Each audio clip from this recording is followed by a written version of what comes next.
Essa passagem começa com Paulo negando a possibilidade de que alguém possa se justificar diante do Deus justo, guardando a lei que ele havia dado a Moisés, versos 19 a 20. Ele diz 3 coisas aqui a respeito da lei. A primeira é que a lei, na verdade, foi dada para calar a nossa boca e não para nos salvar. Sabemos que tudo que a lei diz, aos que vivem na lei o diz, para que se cale toda a boca. A lei que Deus deu à nação de Israel, em toda a sua extensão, nunca foi dada como um caminho de salvação ou justificação. Na verdade, o propósito daquela lei era calar a boca do judeu. Era calar a boca do homem que achava que poderia justificar-se pela obediência aos mandamentos de Deus. Por trás dessa crença existe uma deficiência numa compreensão de si mesmo. O judeu que achava que podia justificar-se pela lei, ele fazia isso porque ele considerava que ele tinha moralidade, santidade e habilidades suficientes para guardar os mandamentos da lei de Moisés. Ou seja, ele não percebia a sua natureza pecaminosa, ele não percebia a contaminação de todas as suas faculdades pelo pecado, ele não percebia que o seu arbítrio, a sua vontade, as suas emoções, a sua consciência, as suas decisões estavam todas manchadas pelo pecado, de forma que ele nunca poderia perfeitamente obedecer à lei de Deus. A lei foi dada exatamente para calar a boca daquele pretensioso que achava que poderia se justificar diante de Deus pelos seus méritos. Quando eu era evangelista no interior de Pernambuco, logo depois da minha conversão, eu fui pregar o evangelho no interior de Pernambuco, numa cidade chamada Gamileira. Era uma cidade os moradores da cidade eram, em grande parte, plantadores de cana que trabalhavam para uma usina chamada Cucaú.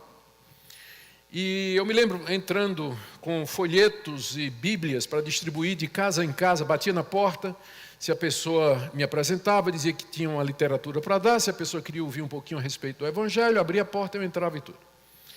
E invariavelmente acontecia a seguinte cena. Nas casas em que eu era convidado a entrar, sentava na mesa, tinha um cafezinho, alguma coisa, começava a conversar, e então eu abordava a questão do pecado.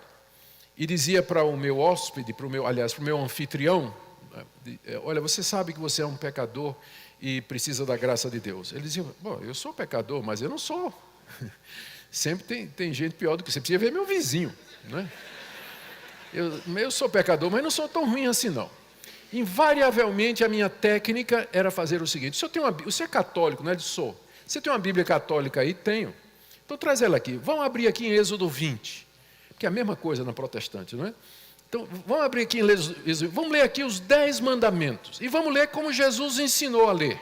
Que o mandamento alcança não somente as nossas ações externas, mas também o nosso interior. Então, quando ele diz assim, não adulterarás, não está só proibindo o adultério físico, mas o adultério mental também.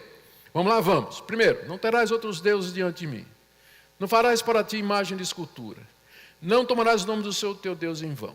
Lembra-te do dia de descanso para o santificar. Honra teu pai e tua mãe. Não furtarás, não adulterarás, não matarás, não dirás falso testemunho. Não cobiçarás.